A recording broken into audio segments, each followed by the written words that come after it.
It's my great pleasure to introduce you to Cormac OKeeffe. Dr. Cormac OKeeffe came through our program and is one of our alumni in this program. So I hope that you'll take advantage of that. I know that Cormac is going to be around for some time today after this session. And he may talk a bit about the program while he's talking about what I've asked him to cover in this session. But he will also be very happy to talk to you about his experiences in going through the program if you want to do that. So do take that opportunity.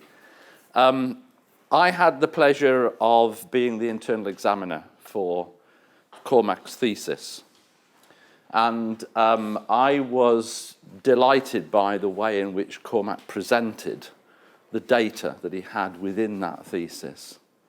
And he used different ways of presenting data and thinking about data.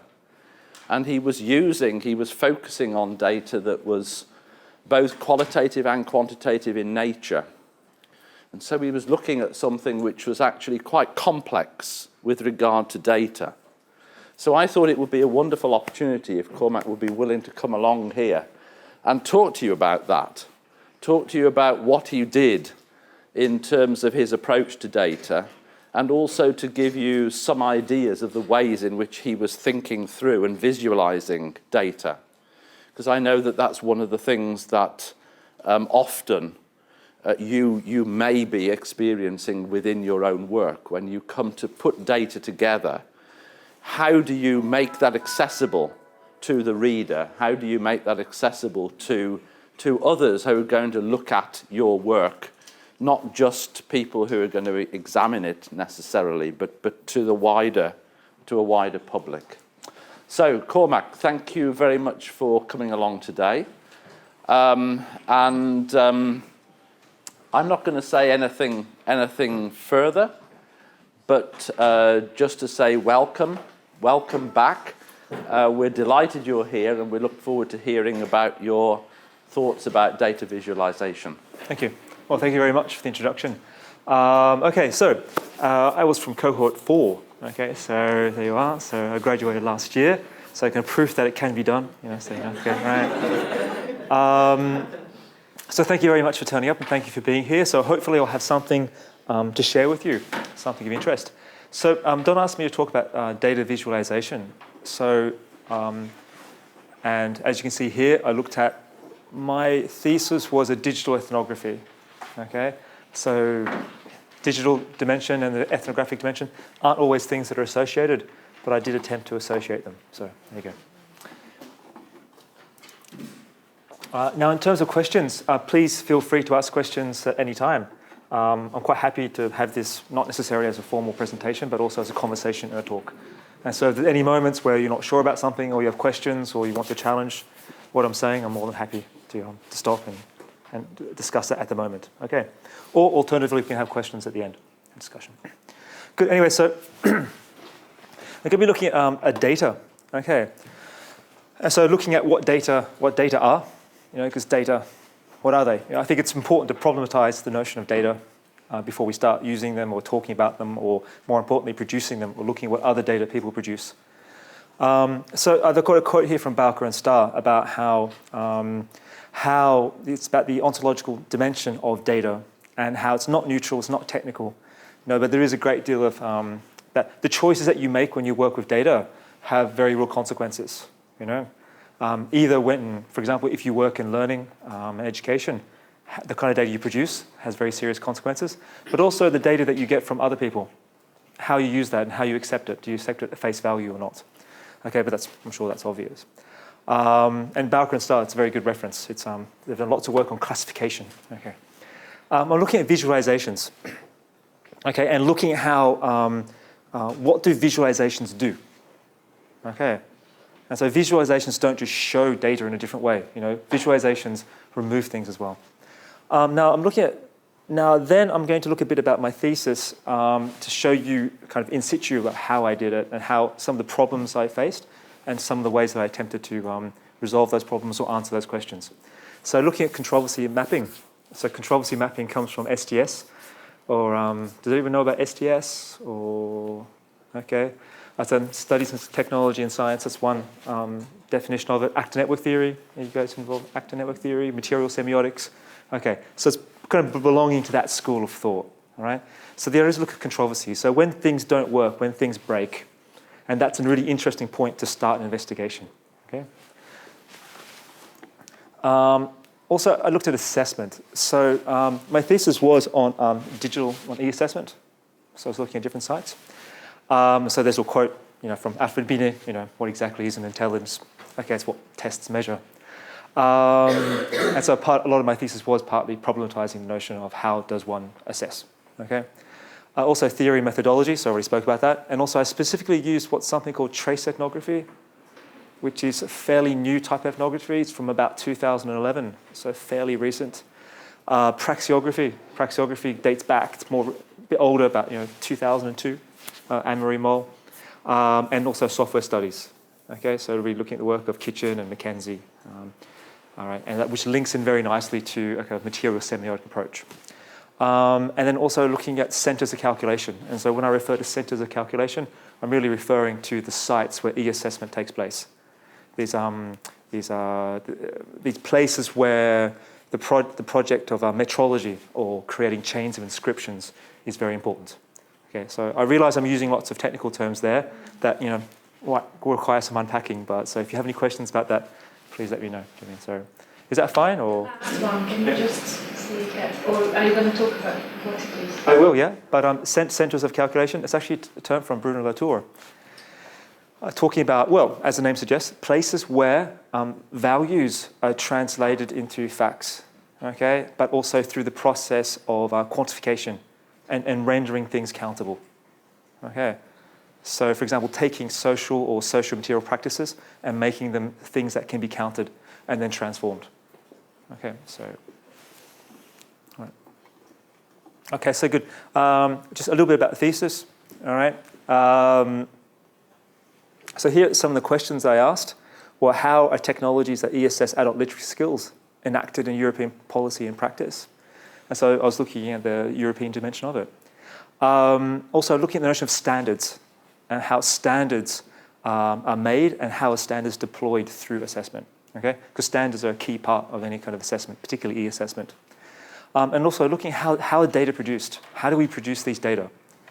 And I think that was, and so I was getting data that were produced, but also I was really interested in how does one produce this data?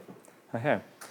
So now I'm not going to read you the whole abstract, okay, but I just highlighted some parts here.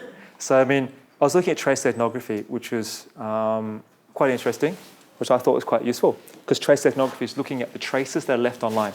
So as you know, any of you working with LMSs and so on and so forth, you see there's a vast amount of data that's produced and just kind of left behind. For example, log files and stamps and time that people are spending. Huge. And so what do we do with that? What kind of things can we say about that? Why are some types of data produced and not? And what can we do with those? Or what can't we do with them? Right? So here, what I was looking at was looking at code, data, and people in e-assessment and the redistribution of work and how you reconfigure assessment and those who are assessed and looking at it as a social material practice. And I'm looking at how e-assessment actually intensifies data production and looking at the notion of what Foucault calls governmentality, all right? And looking at power relationships with assessment without actually adopting, a critical stance. So I try to avoid critical sociology to a certain extent. And that was a conscious decision. Okay, and also problematizing the notion of local and global big data and small data, and just collapsing those notions, which I think are unhelpful. It's an unhelpful dichotomy. Okay. And so firstly, just a little bit about me as well, is that, so I work in what's called edu-business. So I work in the private sector. So I work at a company which incidentally I was one of the founders too, is that we make e-assessment and we make e-learning. And then we sell that to companies, okay? And so I was really interested in. So as someone who makes electronic assessment or digital assessment, I was interested to know what exactly am I doing, and then what kind of data am I able to produce or make, what kind of data is produced, and what is that really saying, you know? And so there are some things I found unsatisfactory with that, and some things I found satisfactory, but really trying to get a better understanding of that too. But also about working in that is that you rely enormously on standards and other e-assessment practices produced at other sites, which are then redeployed through your site. Okay. And so, particularly with lots of psychometric technologies, which are kind of the de facto standard for a lot of electronic assessment. Sorry, on the standards, do you mean interoperability standards or standards of quality of the questions, or what kind of? That's a really interesting question. I actually looked at both. Okay, so I looked at some of the standards that one does. So when you design an assessment, what kind of standards would you employ?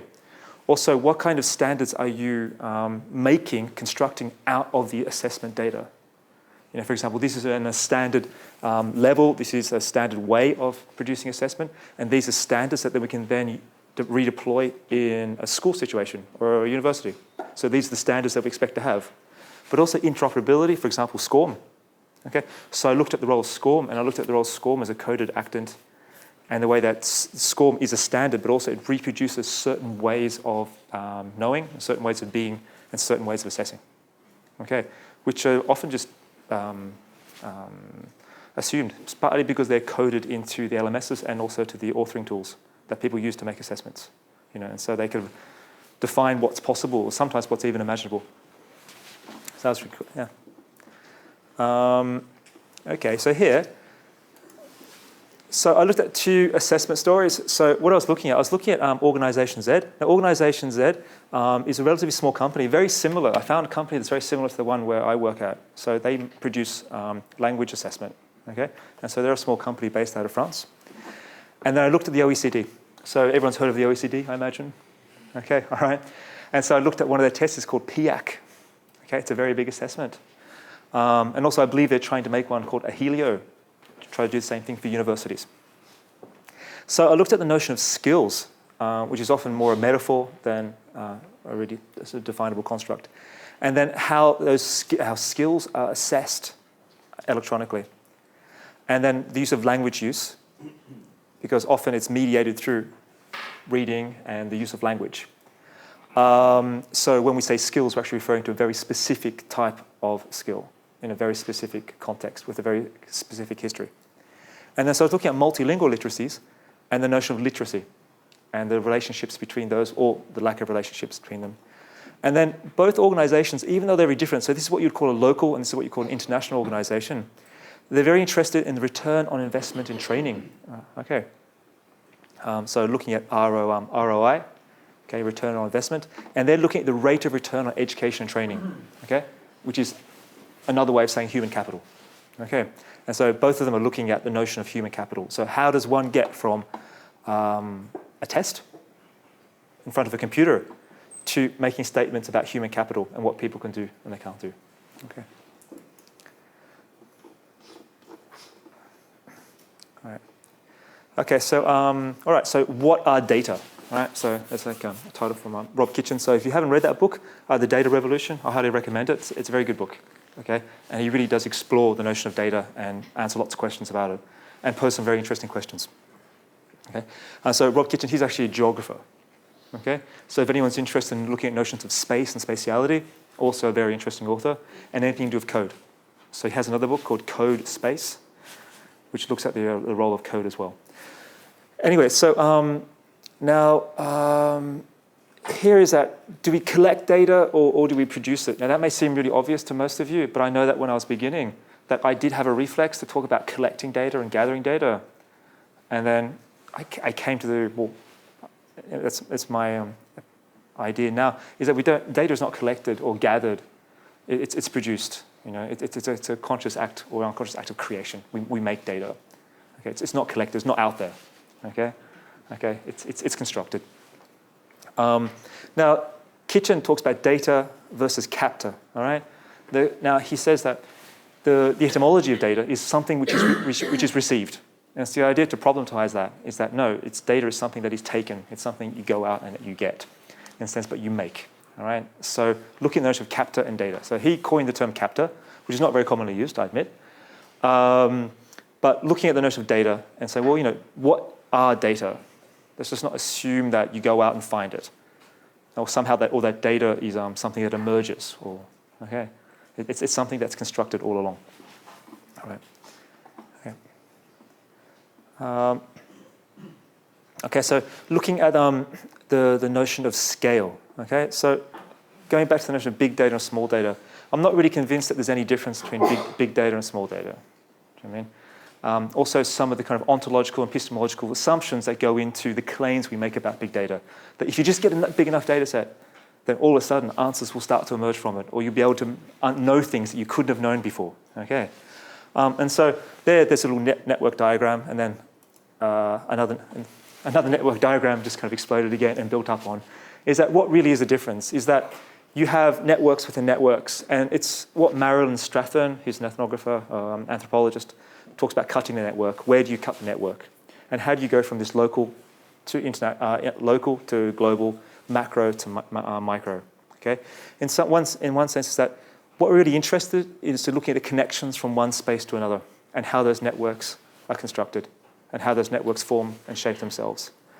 In that respect, everything is local. And in my research, I didn't impose a hierarchy. So this is bigger, or this is smaller, this is far, this is close. Okay, so even looking at the assessment networks I was looking at, is that they span across many different countries. So trying to say that this is international, whereas in fact it was different multi-localities. Okay, so sometimes having a priori assumption about scale can be quite harmful. And then you will think things that maybe aren't really there. Okay, because you're actually imposing a framework onto what you're researching. Okay, so I think it's important to kind of problematize that notion of scale. Okay. Okay. Now, what are visualizations? Okay. So this is not a job of just trying to define everything, but it is important. So if you look at that, you've got a matrix and network graph. Okay. So as you can see here, this is the same thing, just represented differently. So this one matrix is the same as this. Okay. And also any network graph, and I use lots of network graphs, you can represent them as a matrix. Now, matrices are very interesting, and Mary Hamilton writes, and Catherine O'Halloran write a lot about matrices, and about how the matrices as a type of social semiotic technology are able to translate practices and translate what you could call realities into mathematical forms. And a matrix is very good at stabilizing lots of different semiotic modes, okay, in one place, and then being able to render it quantifiable. And then you can retranslate it into, for example, a network graph. So looking at them as multimodal social semiotic resources. Also, visualizations are types of social technologies. So one interesting area too is also looking at what is the work that goes into creating visualizations and how they're made. Okay.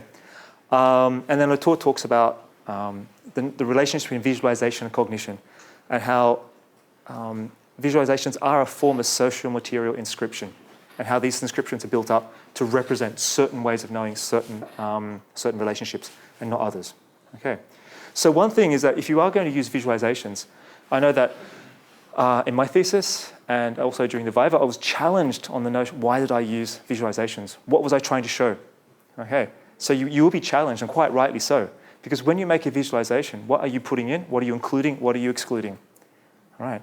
And also looking at visualizations is that there's you are creating the visualization, and also you're creating a certain kind of reality, which is why you can actually go on to say that visualizations are to a certain extent ontogenetic. All right. So if you want to push that argument a bit further, it depends what kind of philosophical framework you're adopting. But visualizations bring into being what they describe. Okay. So if you look at this here, is that when you get a network and you load it into, say, for example, a tool like OKeeffe, for instance, is that you just see this big amorphous mess. All right. That doesn't really mean much. Okay. And then here, what I've done here is, for example, I've used like a force to layout algorithm. Okay. That imposes a certain order, okay, and you've moved around with it. You've decided to make certain nodes look bigger than other nodes. You've applied weighting to those different nodes. And so here is that you're actually telling a story with that data through that visualization, okay? But there's a whole bunch of technologies and different practices that are kind of there. Okay, so just saying, here's the visualization, here's what's happening, here's the story that's being told. In fact, there's lots of other stories that go into making that visualization. Okay, so you have to be aware of what they are. So if you are applying a certain algorithm to your data, you kind of have to know, you may not need to know how to write the algorithm, okay, that's probably asking too much, but you do need to know what are the assumptions behind there. So in that algorithm there, as you can see here, if you're using the notions of attraction and repulsion, okay, and that the way that certain nodes get close together and certain nodes aren't, why? What's the logic behind that? What are they trying to do? What are you trying to show? Okay, it's not just trying to make it look pretty. Okay, and also too, the data that you produce and that you put into these visualizations, which ones are you putting in? And so the choice, and these visualizations can smooth over certain problems or certain things that you may not want to draw attention to. Okay, and they can be very effective, partly because of the multimodal richness of visualizations as a semiotic resource. Okay. Does anyone have any questions about that so far? Or, because then I'm going to stop talking about data and visualizations and talk a little bit more about how I work with them. Yes. What kind of software please did you use for creating this graph? That particular version I use in a software called Geephi, G-E-P-H-I. At the end of the presentation, I've actually got a list of lots of different tools that you might want to use or might want to look at. Yeah. One of the good things about Geephi is it has a really short learning curve. It's relatively easy to use compared to other bits of software. Do you know what I mean? Okay. The algorithms, how complicated are they to write? And did you write them to answer a question, a specific question? I think it depends on your experience. If you have a background in computational science, it might be relatively easy to write. I'm not sure that you would always need to. It would depend on what you want to accomplish with that. For example, if you take software like that, you already have, for example, 20 or so different layouts and using algorithms that are already loaded into the software itself. Okay, and so you can go back and read what that researcher did and why they created it that way. You know, because some of them can take a long time to make. Okay? Some of them people will spend several years making and perfecting them. So yeah, so be careful. All right.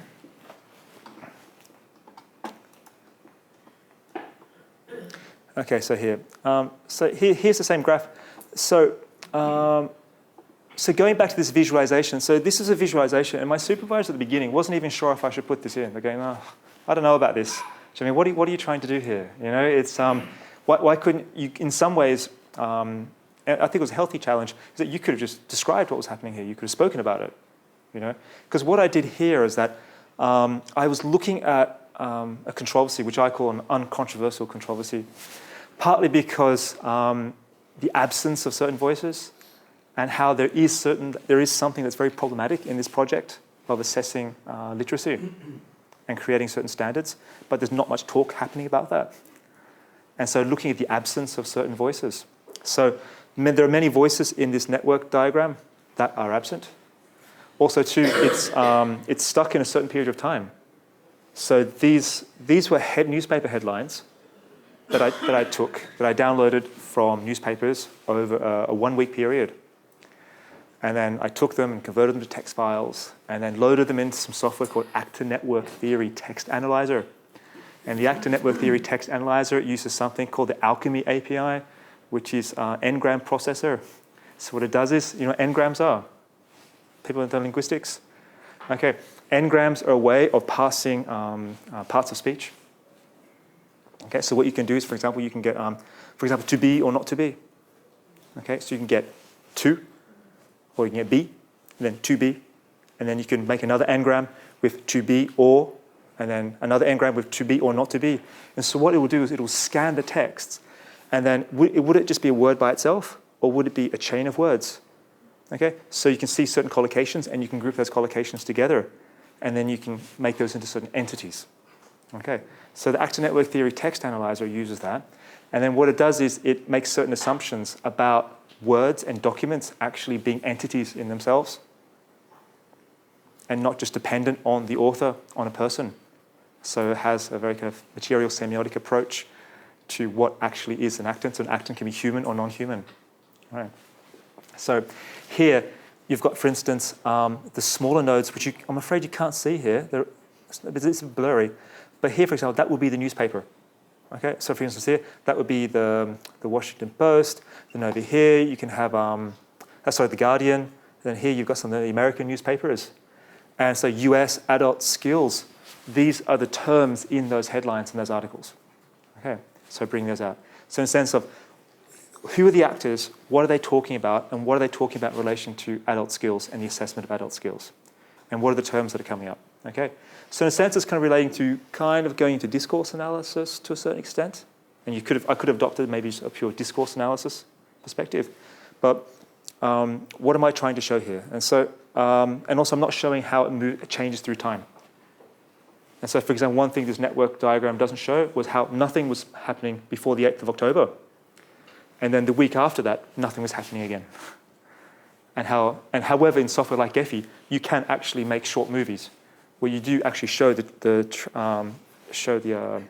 time, have what's called a dynamic graph, where you show that the way certain topics and things change over time and how they evolve and how they change. Okay. So I had to do lots of explaining to explain why I thought that was a useful way of talking about the debate and lack of debate about the assessment of adult literacy. Okay. So just how useful. Is it just a pretty picture? Or does it say something more? Okay. And that's one of the issues with visualizations. Yes? This example you've given us, I'm asking, could it be a form of distance reading where you're taking a huge corpus of text and then finding some type of theme through visualization? Would that be an appropriate definition? Or I wouldn't say that I was. That's a really, really interesting point. I wouldn't say that I was applying some sort of thematic analysis. So I wasn't trying to spot themes. Okay. So I mean, I did have other texts where I was going through and coding and tagging certain conversations. So, for example, using cactus like Atlas Tire. But no, I wasn't trying to bring out certain themes. Also, I was looking at the relationship between the different entities and what was being said and what wasn't being said. Okay, right, and looking how those different relations, how those relationships were articulated. Yeah, but that's definitely something that you could do as well, most certainly.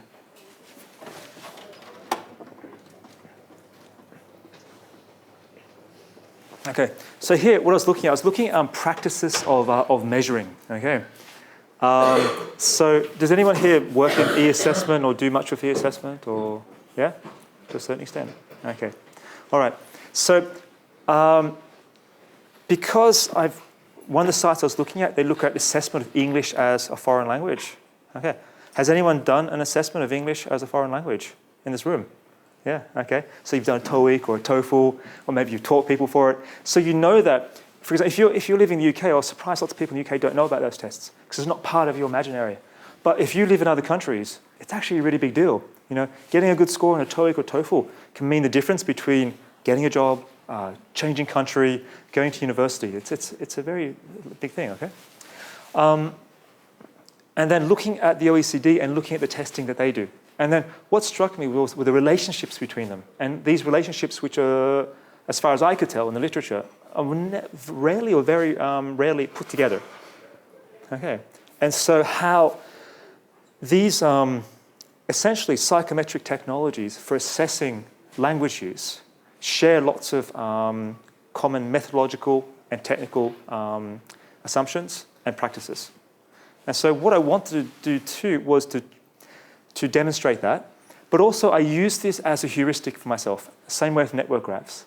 So trying to understand what was going on, I was actually creating visualizations for myself to see, could I elucidate or understand or see if there are some sort of relationships? So I found it helpful for myself. And there are some that I never end up using or putting in my thesis. It was just a tool used by myself and a way of taking notes and exploring. Okay? Exploring the data that other people had produced and also the data that I was producing. But also, too, hopefully to demonstrate and make it easier to see that there are links. Okay, and so I've got a Sankey chart, which I'll show you. Does everyone know what a Sankey chart is? Okay, all right, it's an interesting type of visualization. All right. And just very quickly, so I was looking at the Council of Europe, and the Common European Framework of Reference for Languages. So they have a framework for assessing. Okay, so it's a framework for us teaching and learning, but also for assessment. And a lot of what I was arguing was that, in fact, the CEFR has become principally a framework for assessment and a lot less for teaching. Okay? It lends itself very nicely to that. Okay? And it was partly created for that purpose. ETS, okay? ETS, they're the people who make TOEIC and TOEFL. They're kind of omnipresent in this world. And they're the ones, for example, who invented IRT, or item response theory. Do you ever know what item response theory is? It's a way of processing test data, if you like, okay? And also for constructing assessments, okay? So it's item response theory. So it's a way of looking at how people respond to test items. And then how do you create a test that it ensures that you have a minimum number of test items to assess a construct. University of Cambridge, who are very big players in the assessment world, and the OECD. Okay, so I'll just show you the Sankey chart. Okay, so here, for example, that's Cambridge. Okay, and so a Sankey chart originally was used to show the distribution of flow of resources. Okay, so it's actually a chart developed in business to show how resources move from one section to another. Okay, it's looking at resource flows. But what I was trying to do was I was using this partly as showing the flow of information and technologies, but also using it kind of like a tree or dendrogram. But a dendrogram with multiple kind of parent nodes. Okay, so here this would be the parent, and these are all the children, if you like. Okay, using the terminology. Okay, and so you can see here, for example, you've got the University of Cambridge, and as you can see, all these strands that go through. So they end in certain kinds of tests. So these are all tests. So you've got the Michigan Test of Proficiency, ELTS. You've got CPE. You've got BULATS, the FCE, even the GCSE. And then here you've got the SAT. You've got TOEIC. And also looking at the OECD.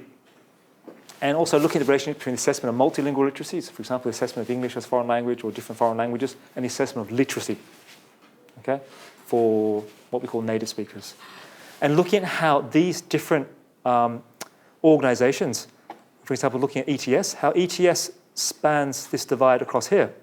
So you have the Michigan Test of Proficiency here. You have ETS. You have the IEA, which is a very large assessment organization based in the Netherlands.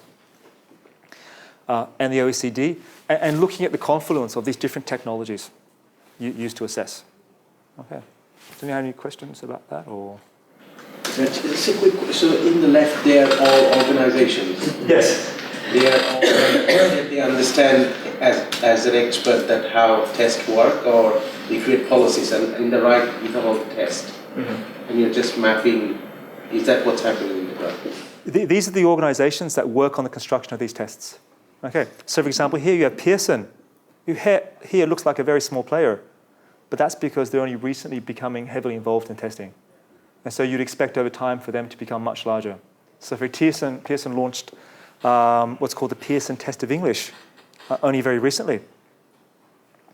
But because of heavy marketing and very successful deployment strategies, that will become a very big test. And it's even pushing out TOEIC and TOEFL in certain countries. Okay, and also Pearson recently won the contract for the next round of PISA, which was before owned by ETS. So if you like, you've got Cambridge, ETS, and Pearson, three very large organizations who pretty much define what it is to test language use. And also the standards that are created by these organizations and the tests they produce have a huge influence on what we test and how we test. Okay, whether it be for the certain technologies that are used, or the way that we construct tests, or the processes that you have to go through to validate a test. So for example, the CEFR, if you want to have a test, you have a manual for relating examinations to CEFR. If you want to have your examination completely related to the CEFR, generally speaking, you should employ some of the technologies invented by ETS, even though it's never explicitly stated. But if you go through the manual, you can see that it's there. You know, okay. And so just looking at the relationships between them, or the lack of relationships. Okay. So, yes? Is the weight significant? The weight. You got a 0.5 weight against all everything. No, the weight wasn't significant. No, not for this particular. Just wondered why it was there at all. That was imposed. That was imposed because I used Google visualizations to do that. And in any case, what you're seeing there is one where you can roll over and click, and you can roll over. And the tooltip. So that for me, here that's the tooltip. For me, the tooltip wasn't that important. Okay. In any case, in my thesis, I wasn't able to. I could only put a JPEG version of that. Do you mean so? You see the static version. You don't get the interactive version. Okay. What are those marks in between them? So these are tests, those are the organizations. And in between those little points where things are coming together, Yeah. what are they showing? They're tests or? Yeah, these are tests as well. These are tests too. Okay. So Is there a significance of them being at the middle rather than at the end? yeah, the only significance of them being in the middle is that when you have it's not so much to do with chronology, but sometimes it can be to do with chronology and also the relationships and how the distance between the test and the parent nodes. Yeah. Okay. So that's the thing. So very interesting questions. So precisely what there are certain spatial configurations that are imposed on the data that you have, depending on the choice of visualization that you use, that may or may not let the reader read certain things into the data visualization. So that's important to bear in mind as well. Yeah. Two questions. First of all, you talk about assessment. Did you look at difference between summative and formative assessment? Yes. Because it implies different outcomes. Second thing is you talk about OKeeffe method, which is network within a network. But how did you get informed consent to another network which is related to pure data? Okay. All right, so there are two questions there. Formative and sum assessment I definitely looked at, but I can come to that in a second. In any case, these are all summative assessments. Okay, there aren't any there's nothing here what you call a formative assessment. Okay, in any case, it's quite rare that formative assessment is sold as a product. That's quite rare. Summative assessment tends to be to dominate that aspect. And informed consent for this diagram. No, previously you use network within a network, and you talk about OKeeffe method to highlight previously what kind. Okay, that's a good question. I think it depends on where you're getting it from. So for headlines, again, you wouldn't need to have informed consent from the people who wrote the headlines. No, that's not really necessary because it's in the public domain, so you can use that. Okay, but yes, but if you're using human participants, that's an interesting question. Okay, about the ethics of how you use that data.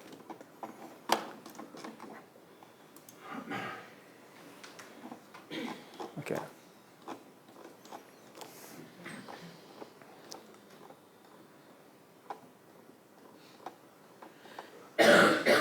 Okay. So this is not a visualization that I made, but this is a visualization that was made, okay, by the OECD. And so looking at the literacy, notion of skills, human capital. Now, if you look at these three concepts here, literacy, competence, skills, and human capital are all in this diagram, all in this visualization. Okay. Because here, you have different levels, okay? So if you look here, for instance, Norway, you can see here, you can see the percentage of people in Norway who have that amount, who are on level 5 in a literacy evaluation, okay? Now, having literacy is defined as having literacy skills, and so that's a shorthand for skills. So you're looking at the notion of skills, literacy as a skill.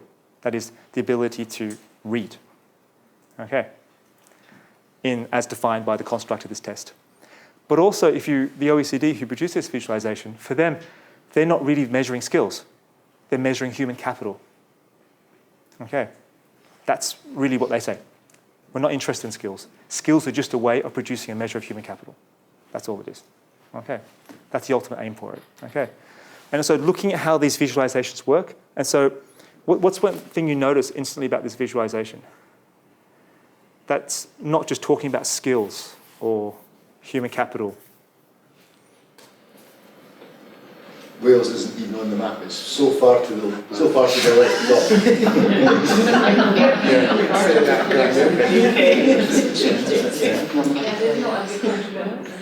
Sorry? Not every country. Not every country. No, because not every country participates. There's only 26 countries participate, because it's quite expensive to participate. It's like several million euros to join in this project. Okay. Well, one thing is that it's also a league table.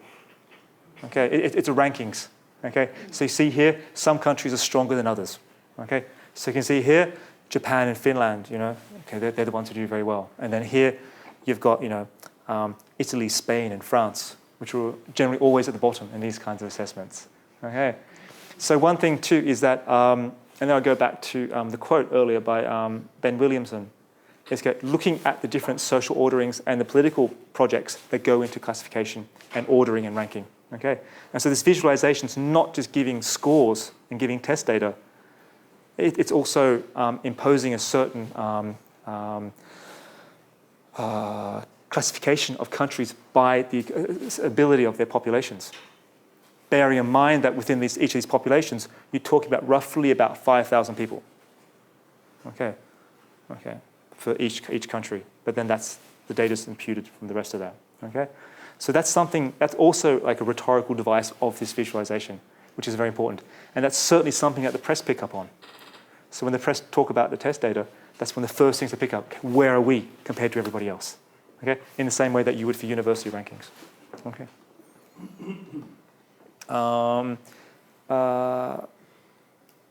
Here is I'm not going to spend too much time on this because it's not really so much about visualizations. But you asked a question about formative and summative assessment before. So the OECD, the test that they were doing, it's purely summative. Okay, it can't really be formative because the people taking the test don't get any feedback at all on what they do or how they do. Apart from having later, the only feedback, if you do the PIAC, that's the only feedback you'll get more or less. Yeah. You'll never know your individual results or how you answered, if you answered the question incorrectly or not. Okay. The other organization, they use formative assessment extensively, but sometimes that formative assessment is actually a kind of summative assessment, but just broken up into smaller, discrete moments. Okay. And also there's a whole debate about formative versus summative. And also some people say that actually it's a false debate. A good assessment should just be a good assessment, regardless of whether it's formative assessment or summative. And so you've got Van Leuten who talks about programmatic assessment. Okay, so it's there are different ways of understanding what assessment should be. Okay, but here I was looking at the notion of assessment as a tool, but also assessment as a data or artifact producer. Okay, but really I was looking at assessment more as a socio-material practice. Okay, so that's how I understood it, and that was one of the units of analysis that I used. Really investigating assessment as a practice. So who's making assessment, what's making assessment, and how is it performed? Okay. So my question was, can it be studied ethnographically? And I think it can. Okay, well, that was my argument anyway. Okay, so here is that assessment, compared to if you have an assessment, often assessments presented as a very neat, structured, organized way of doing things. So if you look at the material and spatial configurations of assessment, if anyone's done a large-scale test, for example, like a leaving certificate, is that you walk into the room, the desks are organized in a certain way, you're only allowed to bring certain things into the room, for example, pencil, you can't talk to anyone, so on and so forth. Okay. But also I was looking at the unpredictability and messiness of assessment. Okay. Because when you get people together to do anything, you will get that. It's never quite as neat as we'd like it to be. And also there are certain assumptions coded into assessment. Okay? For example, like situational independence. Somehow the situation is independent of the results that you get. Okay? And that's an assumption, for example, in item response theory. And so I was looking at praxeography. So really starting with a practice or a situation where you have information technologies and really just asking what's happening, what's going on. Okay? So that's one possible way of entering into your thesis. Is really, okay, what is this practice and what's going on here? And really starting to ask questions about what that practice is and what people are doing. Okay. And here, obviously, that's Dixie Strand, who used praxeography. So really looking at a practice where you have certain kinds of digital technologies involved. Okay. Now, you asked a question about algorithms before. So I did look a little bit at algorithms, for example, used in relation to shareable content objects, or you talk about SCORM. And so looking at how certain algorithms were encoded into that and the kind of how that influenced and how that shaped and how that weaved into certain assessment practices. Okay. So one of the assumptions I made in using SGS, I looked at code as an actant. So not code as just text, okay, but code as an entity, as a being, okay, that has its own agency. So I'm not saying that code is, I'm not talking about the singularity. I'm not talking about code as though it were some sort of supermind that's controlling the world or anything like that, okay? I'm talking about code is that when you make code and you put code into the world, is that it has its own agency, it has its own way of influencing and shaping what happens. That should be taken into account. And just assuming that it can't, because somehow code is a slave and does what we tell it to do, you may be missing out on things that are happening or understanding why certain connections and certain networks are formed. Okay. And why certain practices work and certain practices don't seem to work the way we thought they would. Okay. But bear in mind that it's not that mainstream either, you know. If you want to take that route, you have to be really prepared to defend it as well, you know, because it's not something that everybody necessarily subscribes to, okay. But it is very interesting. So I mean, I'd highly recommend, say, the work of Dodge and Kitchen again, and also Adrian McKenzie, who actually teaches at Lancaster University, okay, who's done lots of important work on code, okay. Okay. So here, looking at trace ethnography. Now, why is this interesting for data and data visualizations? Is that what data you're using, where you're getting it from, and what's happening. And also, that's going back to your question about ethics. Okay. So I was looking at system log files, connection times, for example, IP addresses. So some of the data I was looking at, whereas the IP addresses were stripped, they were removed. Often IP addresses are gathered without any consent or anyone knowing about it. Okay, for example, at work at the moment, I'm using software that routinely gathers IP addresses. Okay, every time you go onto a website, I don't know, if you right-click and inspect the source code, you'll see the Google Analytics tracking code. Everyone know what that is? That's quite interesting. People are getting more aware of that. But when you go, for example, you can do this yourself. You can put the Google tracking code onto a web page yourself. And for example, I've got the Google tracking code on this web page. Okay. That I put in there. And then you've got a panel where you can see who's visiting, how much time do they spend there. Sometimes you can get demographic information on the people. So it's just masses and masses of data that are being collected, right? Now, some of that consent comes from the fact that because you go to the website and you press OK for the cookie, you are giving consent to that your data will be taken. Of course, that doesn't apply to me because I can't just assume that people will be happy with that data being used. All right. Uploaded documents, blog posts, web service interactions. What I mean by web service interactions is that many interactions are taking place among web services. That is to say with SCORM, is that when the person connects, is that they're using their browser, and that browser is communicating to a JavaScript wrapper or an API.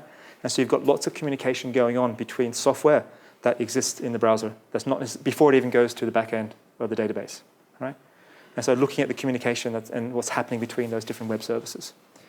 Videos, audio files, code in the front or back end. So looking at the code in the database, also looking at the code in the web service or in the learning objects. Chat messages, cron jobs. Cron jobs, that's quite specific. There's like, the ones that I was looking at were mail. It was sendmail.php.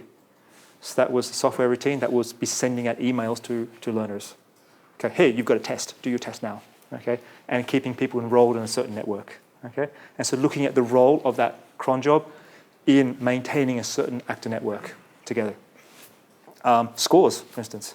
Often we look at assessment, we always tend to focus on scores, just the scores. So we get the ID of the person and the score that they obtained. But looking at all the other data that's produced around producing that score. And lots of other information too, okay? Yeah, so the ethics are that interesting because it's a bit of a gray zone. So there are some people that actually specifically requested to get information, but some of the research is that there isn't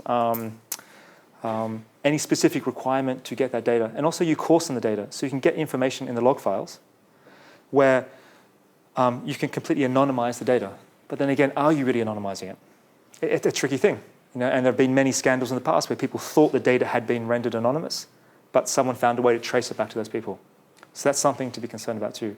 But also if you're working with data where you might have records or log files for, say, 40,000 people,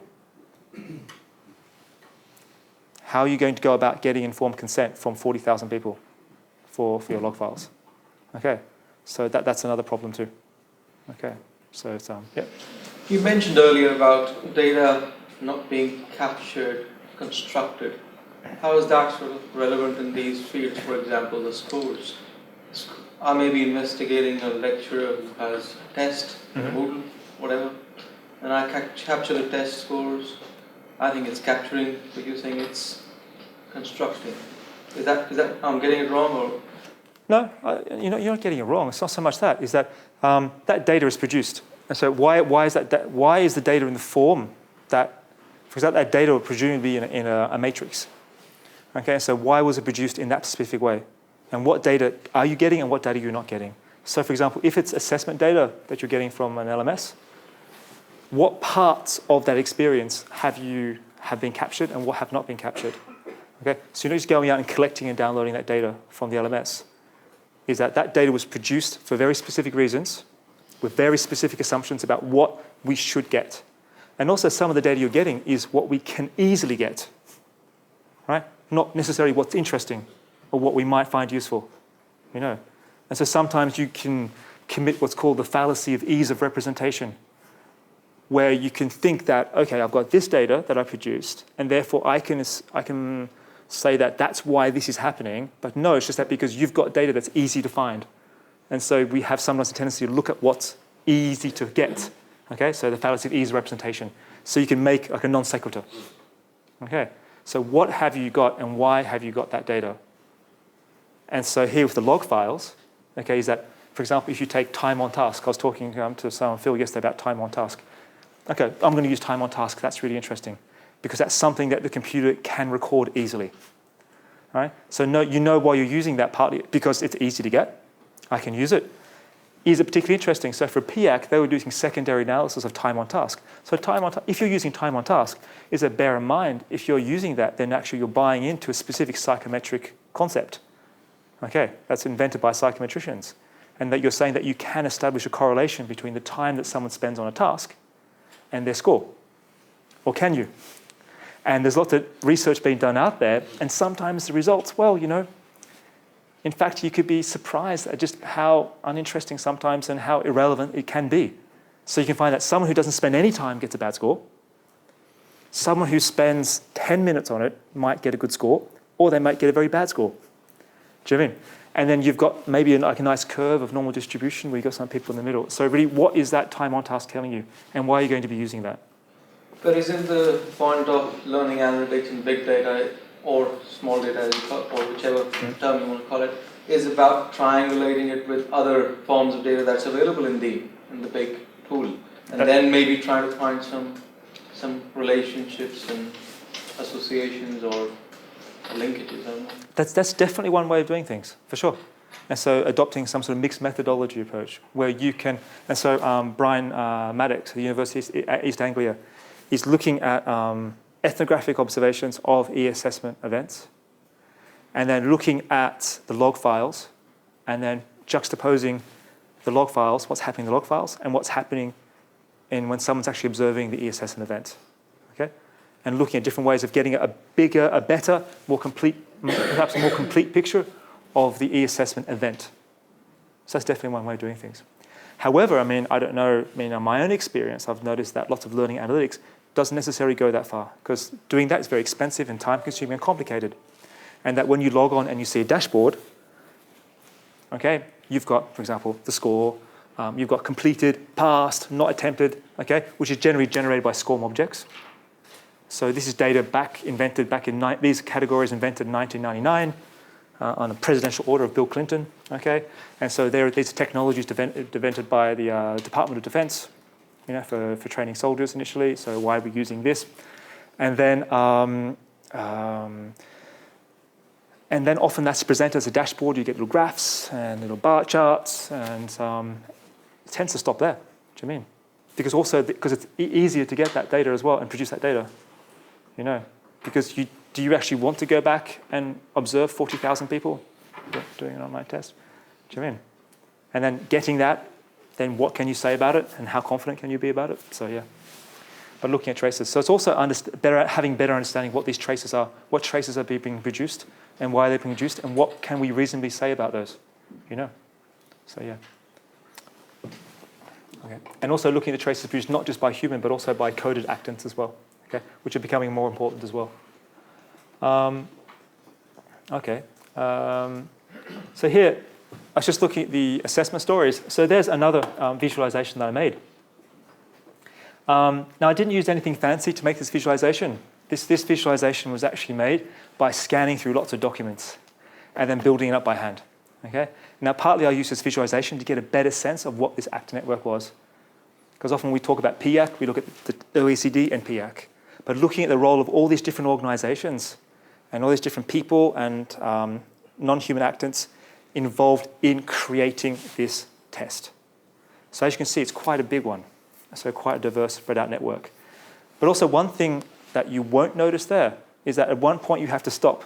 And there I go back to the metaphor of cutting the network, is that, for example, here, if you look at this node here, right, so you see that these are the national project managers, and then the PIAC expert group. Okay, so here I have the person, and then that's the institution to which they're affiliated, right? But it's not going to show how those people changed and moved around at different periods and how they no longer belonged, or where did they belong before that. And I don't trace that any further back. Okay.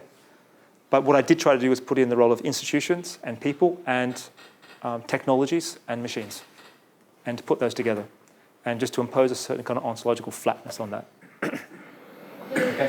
Sorry, where is the technology? Sorry? You said people, institutions, and software. So what, are they represented on this visualization? Yes. Can you show it? But they're quite small. Okay. There, for example, that's called ManiPlus, and that's Blaze. Okay, that's software that's used for computer-assisted personal interview software. That's part of the test. Okay. But also, as you can see here, there are some organizations that are bigger, some nodes that are bigger. And also that's part of the story that I was trying to say too, is that sometimes we tend to focus, they're bigger and we focus on those just because they're bigger. But it doesn't necessarily mean that that's where the story is being, that's where the story is being told. And sometimes there are different stories that are important. Okay, in relation to that too. Okay, so something can be blinded by the largeness. Okay. What do you mean by story? A story. Story like a story? Yeah. Yeah. Because I was adopting an ethnographic anthropological approach, is that you tend to tell part of it as a narrative. Yeah. Okay. Yeah, it's because I'm not saying that I'm some sort of independent, objective observer, so I'm not going to be writing in the passive voice, So sometimes I was participating in some of the stories as well. So yeah. So it's one way of approaching the research. Yeah. Yes. In this particular visualization, is the size of the text denoting a frequency in the text in the documents you scanned or analyzed? That's a really good question. Does anyone know why certain nodes are bigger than others? Has anyone done social network analysis before? Number of linkages? Yeah, precisely. So what you're seeing there is degree. So you've got in degree and out degree. Okay, so in degree is if you have this node here, okay, if you have lots of other nodes connecting to that node, okay, then it will have a higher in degree count, which will make it very big. But you can flip it around and look at out degree. So if you have someone going out and, for example, sociogram, going out and connecting and reaching out to other nodes, they'll have a big out degree count, so they'll be bigger. So you can invert the network. So sometimes a node that can be very big will appear very small, but just by flipping around the choice of how you filter that, in degree, out degree. And that's a composite, that's degree. So it's a combination of in degree and out degree. So if you have an organization or an entity in that network that is simultaneously reaching out to different nodes and being connected to by different nodes, then they will have a high composite degree count. Okay. However, that's a logic, that's a certain assumption encoded into all the social network analysis software that you use, and something that tends to be used quite unproblematically, because you can have another network where all the nodes have the same size. Okay, we don't assume any degree of importance on a particular node because of their in-degree, out-degree count. And also, when you're encoding this, you have to make the choice: is it in-degree or is it out-degree or is it multi-directional? Okay, and sometimes you just don't know, because in the information that you have, it looks like it's an in-degree, but in fact, it's multi-directional. So sometimes the choice that you make will then influence the representation in the visualization. You see? So for example, here is that here are employees of ETS. So because they're an employee, is that in-degree or is that out-degree or is that multi-directional? Or is it all multi-directional? So they're choices you have to make, and those choices will affect the visualization. It's one of the reasons you didn't actually track the actors, because of the difficulty of measuring their social capital or the influence of their social capital. Okay. How do you mean by social capital? Well, for instance, somebody who's working in ETS, they make friends with people who work in the national project managers, and they know them, and then they get offer of a job, and then they take their social capital with them, the connections that they have. And so that picture becomes really messy by the time you finish. Yeah. No, I mean, definitely. For example, one of my module papers, I did a bibliometric analysis. I was doing a literature review on e-assessment, so I did a bibliometric analysis using a similar network diagram. And what it does is it shows a paper published on e-assessment, who published it, where do they come from, and where those connections were, right? But what it doesn't show, and what it can't show, all this ephemeral information of when people are at a conference and they were having a chat, and that's the reason why that person co-authored another paper with someone else, not because of any institutional affiliation, but because they met at a conference and they thought it was interesting to exchange on that idea. And all the different conversations that happen. You can't do that, do you mean? And that's one of the reasons why I adopted an ethnographic approach as well. Just to observe what was going on. So observing things either through the trace data or through in situ participant observation. The bridging bonding thing. Sorry? The bridging bonding mix. Perhaps. That could be a metaphor, that could be helpful, yeah. Okay. And then here also I looked at the notion of code. So I spoke about code before. And so part of my analysis, and so I'm not going to spend much time on this because it's not so much to do with visualizations, even though there is a way of visualizing the relationship between code and the consortium scripts here. And they kind of use the black box. But I actually went through and parsed the code and looked at the relationship of code and here how code interacts with the actors. Okay. So, and then here, space. And I'm just conscious of time as well. And so looking at the role that space played in e-assessment events and where e-assessment events took place. So did they take place in McDonald's, which some of them did, or in someone's car? In this case, some of the e-assessment events took place in a car because someone was afraid of their husband, okay?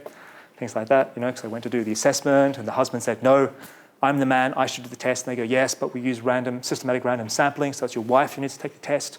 And they were furious, so, they had to find a way to do it in the car after the husband had left the house, things like that, So just looking at the messy human relationships that go into these, And that's not something that you will get from log files, okay? And that's something that is excluded from the final reports. But that does lend insights into actually how assessment happens, okay? Now here's another visualization, and this time it's a visualization made by the OECD, looking at human capital. And here's a way of conceptualizing human capital and looking at that relationship, okay? But also here's another way of understanding human capital too, okay? And so I was looking at the discrete moments of translation. So when you get a practice, a social material practice, right? And then you translate that into test results. And then you put those test results into a formula. And then also you get those formulas and you translate that into a certain diagram representing what human capital is. And this diagram is very much saying that human capital is all about human welfare and happiness. And that kind of goes into happiness indexes that are published. And so looking at those, and translation is the term from active network theory, and looking at how what's called the chains of inscriptions. I'm not going to use the term immutable mobiles, but I probably could, is about looking at how different moments where something becomes something else. Okay, and how does that happen? Okay. Now here, assessment story too. So here's another visualization. that, okay, for some reason, isn't, hang on, it's odd. For some reason, it's not cooperating.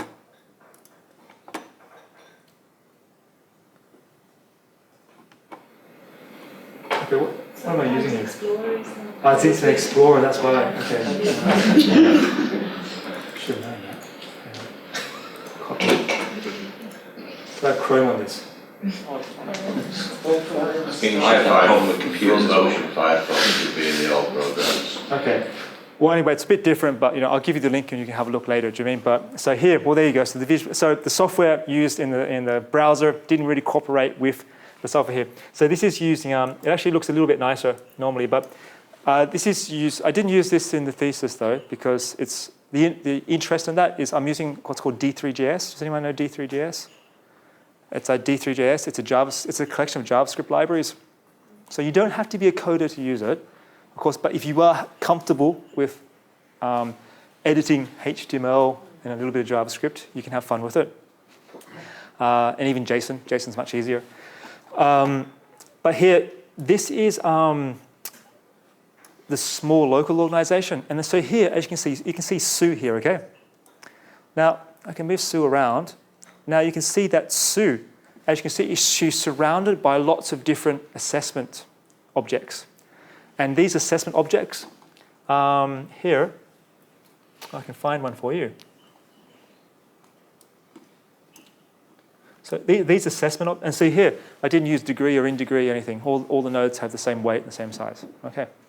So I'm not making any assumptions about who's more important or who's more central in the network, because these degrees do impose certain assumptions about some actors are more important, have high degrees of centrality or not.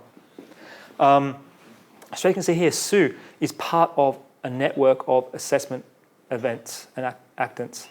Now, so here, when she interacts with this, that's an assessment event. But as you can see here, you have these are all shareable content objects, or SCOs, or learning objects. Okay? But in this case, are being used as assessment objects. And as you can see, Sue exists in this little cloud of different assessment events that construct her identity as a learner or someone being assessed as part of Organization Z. Okay. Now, one thing that you'll notice here is that, and I'll scroll down, is that here's another learner, Virginie. Not a real name, obviously. Okay. But here you have Virginie, and so if you scroll up here, I've zoomed in to one particular part of the network. And then here you have the same person who's here as part of a bigger network. Okay. So again, like my supervisor challenged me quite a lot on why I use this visualization. She goes, okay, it's pretty, I get that. Okay. But what are you telling me about electronic assessment at this organization that you couldn't have just said in words? Why do you need to put this network diagram in there? Okay. Fine, okay, which I thought was very helpful. Does this say anything to anyone? So going back, is there any kind of narrative that's actually being expounded through the use of this? Or is it just simply a rhetorical device? So here, maybe to explain it, is that here all the little blue dots are humans, and all the little red dots are non-human actants or learning objects.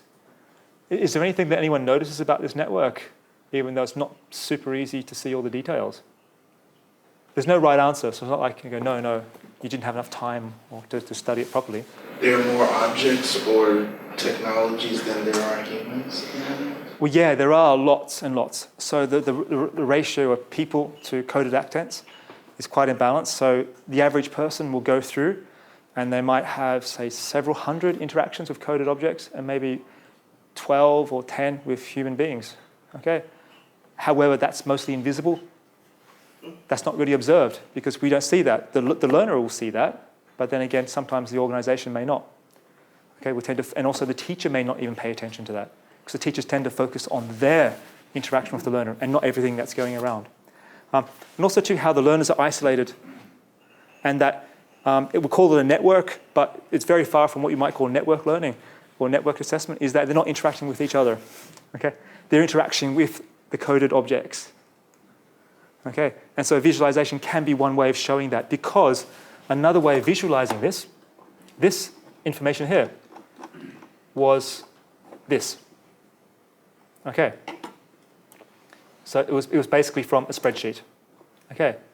So you could represent it as a matrix, or you could represent it as a network diagram.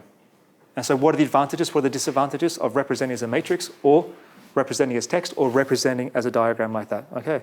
But bear in mind is that I had to do things to make it look that way.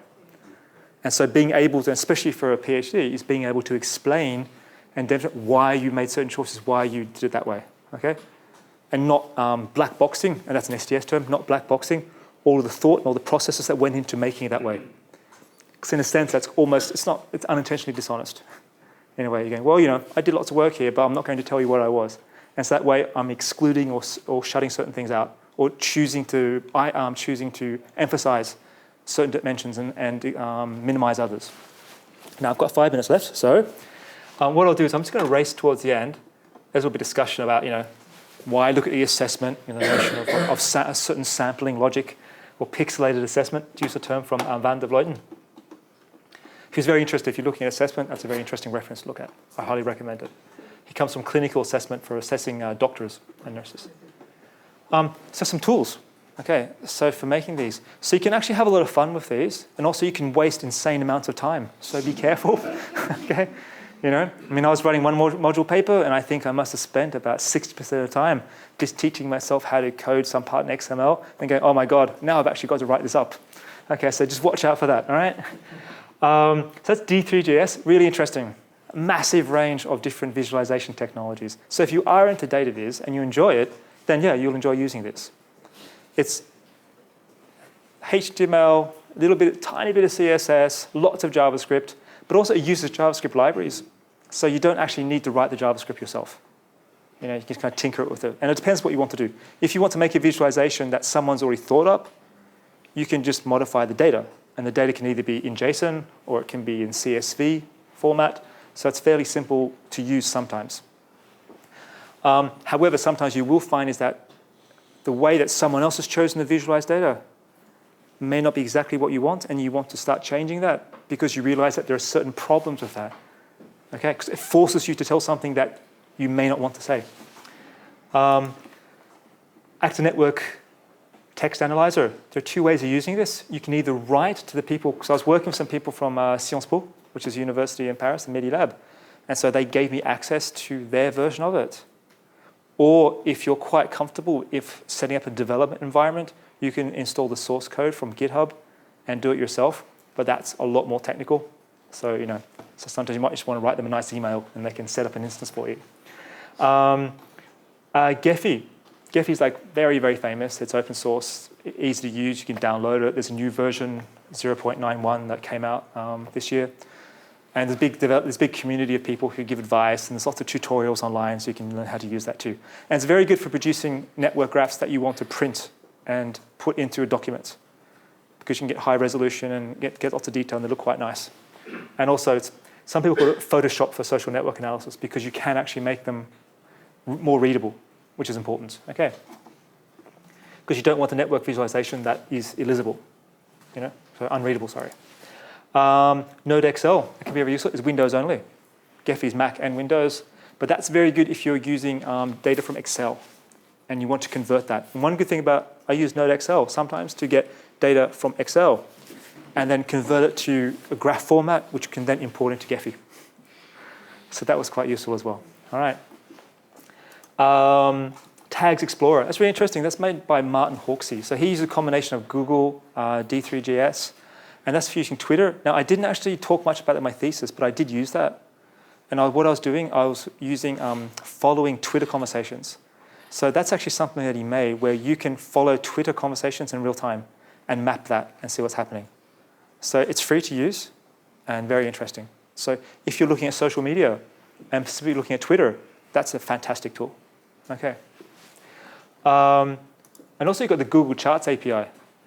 So you can either code those directly, or you can use Google Charts and actually produce some very interesting graphics and visualizations.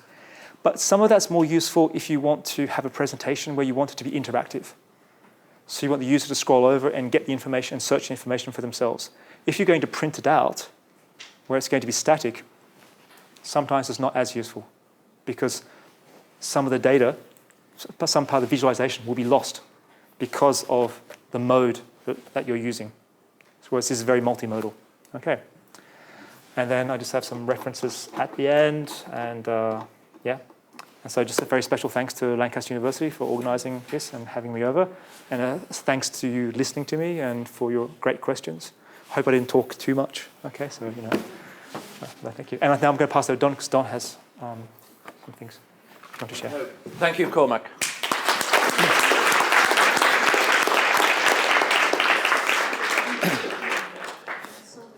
Okay, I'm very pleased that you've asked questions through that session, because I think there are lots of thinking that comes out of that, lots of possibilities and ideas and different directions. And I was particularly thankful that Cormac was able to come over, because he is using, in my view, forms of visualization that are not sort of generally used, but that are very pertinent to this whole area of L&D research. I think that the way that Cormac is using this is actually pushing forward the thinking about data and visualization, but also at the same time, most importantly, questioning what's underlying all of that and what that means. And I suppose I'd probably like to ask you one question, if I may, which comes across to me from what you've said and from your thesis, and that is, in terms of data visualization, in terms of the ways that you've used it and the way that you see it being used now and in the future, do you think that data visualization is more of a representational tool, or do you think it's more of an analytical tool? How would you position it in terms of whether you see this as something that's representative, it's a representation, or is it an analysis? I think it's going, how long is a piece? It's a good question. It's like, how long is a piece of string to a certain extent, because you can use it exclusively to represent. Mm-hmm. Right. I think that with online interactive libraries, it can be used even more powerfully as a form of analysis. Mm-hmm. So being able to have certain versions where users can augment or increase or modify the data set and then use it to experiment. Mm-hmm. So I think it can be useful. I think with learning analytics is that that's one field that are using data visualizations in order to analyze. And so somehow trying to understand what's happening is not just about representing, but it's also about using that either as a finished analysis, in which case it's representation, but also using that in order to reach some form of analysis. Mm-hmm. But also I think it's often used as a kind of indexical tool, to classify and to sort and to organize and to arrange, and so it's, I think that's just 3 examples of how it can be used. And I think there are many more. And I think the ontological dimension to it too is very important as well. But that's coming from my own kind of bias. Is that because these visualizations actually do create certain kinds of realities? Yes. So I think they're very powerful in that respect. Yes. I certainly think, for me, what came across was this sort of need, if we're using these forms of visualization, is this need to actually ask the question about whether we see them as a representation or whether we see them as an analysis and why that might be, or, as you're saying, a form of categorization, i.e., if we're using visualization, and I think it is an important element that we do need to think about in these sort of studies of TEL.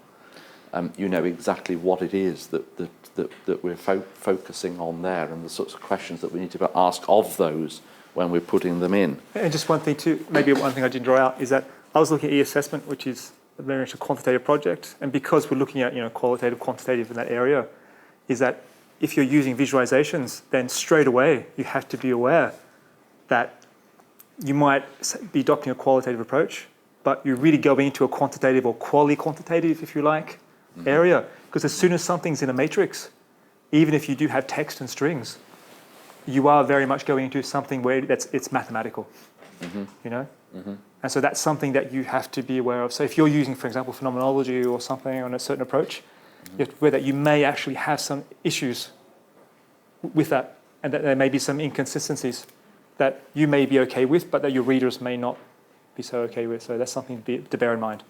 It's not an a priori problem, but something to watch out for. Yeah, I think that's a very interesting one. You know, the ways in which visualization or representation may actually change potentially the nature of the message or the story that you're giving. You know, whether in fact you're moving a qualitative story towards a more quantitative story. Whether there, you know, it might be that you're not intending to do that, but the way that it's perceived or the way that others perceive it may be that. And part of the problem with that is our the ways in which we see that through the media.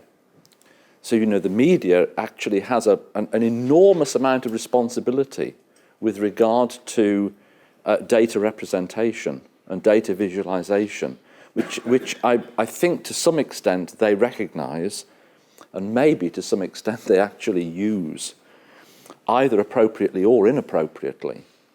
Yeah, but basically the ways that we see things often are led, they're influenced by the ways that we perceive them through media, and it is a possibility that this, you know, that this can happen in terms of our wanting to offer a qualitative story, which then becomes quantitatively presented, and then as soon as that is seen in that way, as soon as you see that form of representation again, you automatically think of it in a quantitative way.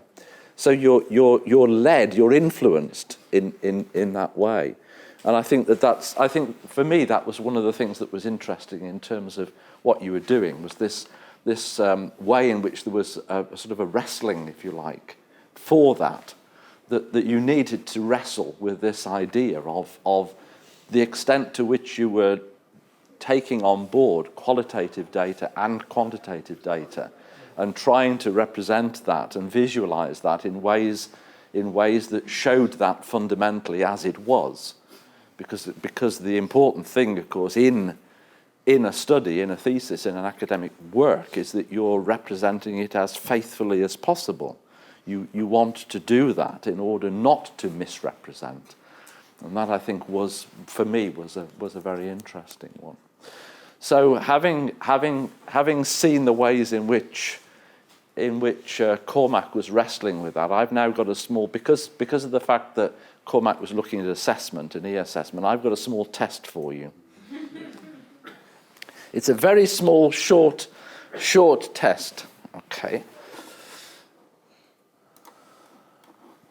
So, here we go. So, here's the test. And the question is, what's the problem with this? This is a data visualization. It's showing pupil head count by year. Here are the years. They go from year 1 through to year 13. And here is the head count over those years. What is wrong with that representation? We don't know what series 1, series 2.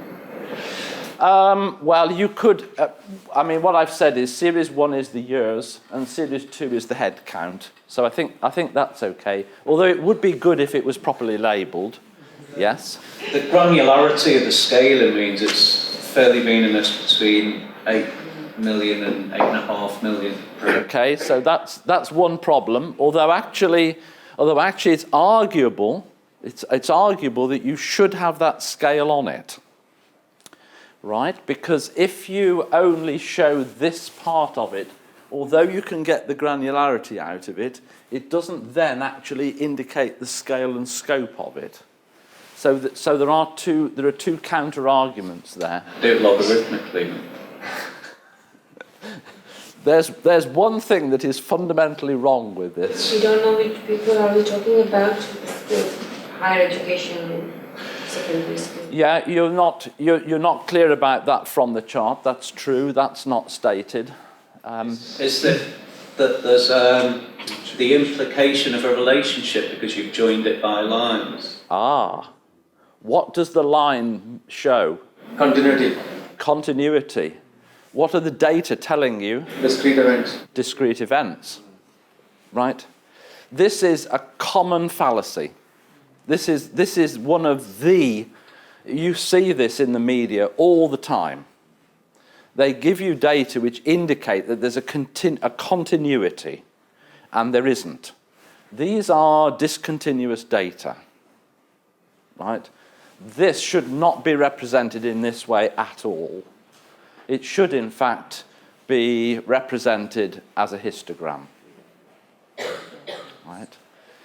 And that's the fundamental flaw with that one. You did pick out other things which would certainly have helped in terms of the reading of it, okay? So, well done with that one. And here we are. Now, here you have, this has been properly constructed because it's shown as a histogram, but there is something wrong with it. You've now got the year, so you can see the year. You now have average class size. What is wrong with that one? It makes the difference look bigger than it really is. Yes, that is. Again, we come back to what you were saying, Phil, about it shows only an amount of scale here, whereas it should really show it from the zero. That's correct. The years have been converted from the number of the years to 1, 2, 3, 4.